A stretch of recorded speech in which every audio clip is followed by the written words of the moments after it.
બધાને 7 કોટના દીકરા હોય, 7 કોટની દીકરી હોય. આ મિહિરભાઈએ મને કીધું ને કે આજે તમારો કાર્યક્રમ સાંભળવા આવવું છે માણાવદર, એટલે ઈ આવ્યા. મારો એક મિત્ર છે, બધાને 7 કોટના દીકરા હોય, 7 કોટની દીકરી હોય.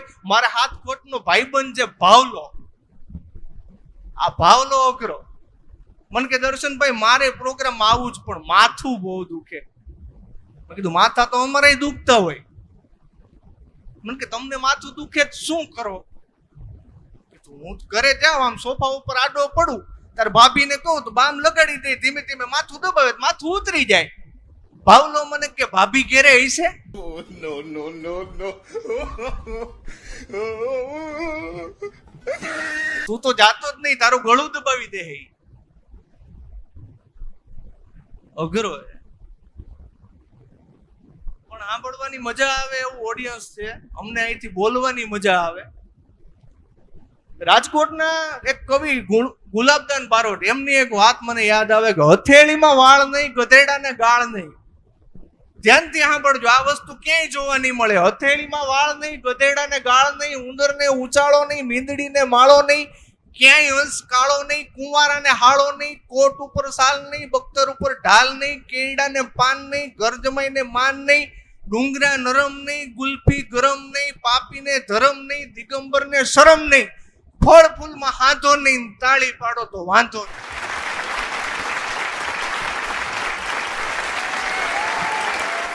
આ બધી તમે તાળીઓ તમે બધા ભેગા થઈને પાડી. હમણાં એક કાર્યક્રમમાં એક જ ભાઈએ તાળી પાડી. મેં કીધું મારો આશિક લાગે, મને કે તમાકુ બનાવતો હતો. એક નીકળો ઈ તમાકુ વા.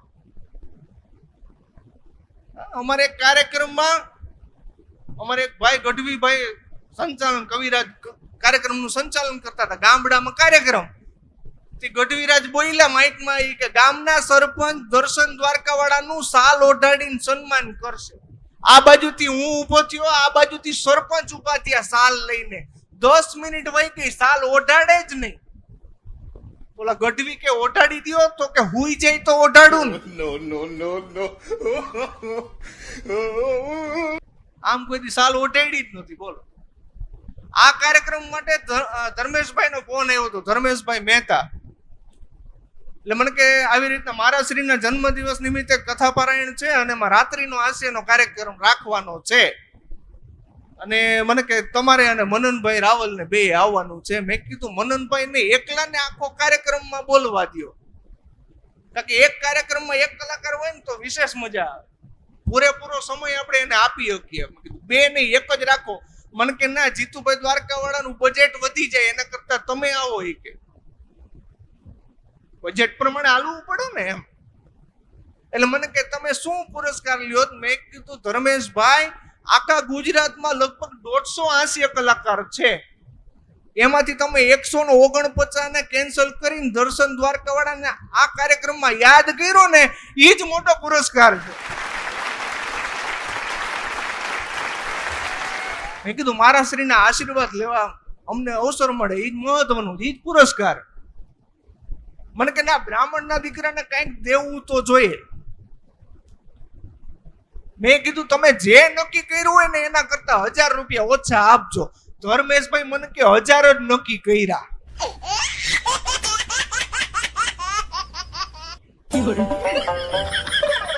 મને તો આજ તમારી તાળીઓ જ જીવતો રાખે એમ છે. પણ મજા, જેવા જેવા માણસો મળે ને એવી એવી આપણને વાતો મળે. હમણાં મારી શેરીમાં એક જણો મને પૂછતો હતો, મને કે દર્શનભાઈ તમારી બાજુમાં કોઈ લાંબી બાઈ રહી છે? લાંબી બાઈ? મેં કીધું લાંબી બાઈ નું તારે શું કામ છે? મને કે દવાખાને ગયો તો ડોક્ટરે કીધું મેલેરિયાના મચ્છર થી બચવા લાંબી બાઈ ના કપડા પહેરો. નો નો નો નો, ઈ મરી ગયા. મેં કીધું આ લાંબી બાઈ સમજાય નહીં ને તો ગોટે ચડી જવાય આમાં. હમણાં મારા ઘર પાસેથી એક જણો રાડું પાડતો પાડતો નીકળ્યો. 250 રૂપિયાનું રોકાણ કરો, આખી જિંદગી બેઠા બેઠા ખાઓ. 250 રૂપિયાનું રોકાણ કરો, આખી જિંદગી બેઠા બેઠા ખાઓ. હું તો હળી કાઢીને નીચે ઉતરો, જોયું ખુરશી વેચવા વાળો હતો. ઓલી 500 ની બે નથી આવતી, 250 રૂપિયાનું રોકાણ કરો ને આખી જિંદગી બેઠા બેઠા ખાઓ, તો સમજાય તો જ મજા આવે. હા, નકર હમણાં એક ડોશીમાં આખી રાત ગોદડું સીવું, સવારે ઉઠીને જોયું ને તો ગોદડું જ નહોતું સીવાનું. પછી સવારે ખબર પડી ગાંઠ મારવાનું જ ભૂલી ગયા હતા. ગાંઠ લાગે ને ત્યાંથી જ સમજાવવાનું ચાલુ થાય. નકર આખી રાત આપણે 11 વાગ્યા સુધી ગોદડું જ સીવવાનું છે. વરસાદની સીઝન હાલે ને, હમણાં એક જણો છોતરી લઈને નીકળ્યો, છોતરીમાં કાણું હતું. મેં કીધું છોતરી કાણું છે, પલળી નહીં જાય. મને કે ના, વરસાદ આવે ખબર પડે. ઈ હાથે પાડ્યું છે ઈ કે. બીજો ભટકાણો, એની છોતરી ઉપર લખ્યું હતું છોતરી. મેં કીધું આ તો બધાને ખબર છે, એમાં લખવાનું હોય છોતરી. મને કે ના, મારું નામ છે છોગન ત્રિવેદી. હમણાં એક ભાઈ મને કાર્યક્રમમાં અહીંયા આવ્યો ને હું, ત્યારે મને એક ભાઈ મળ્યા.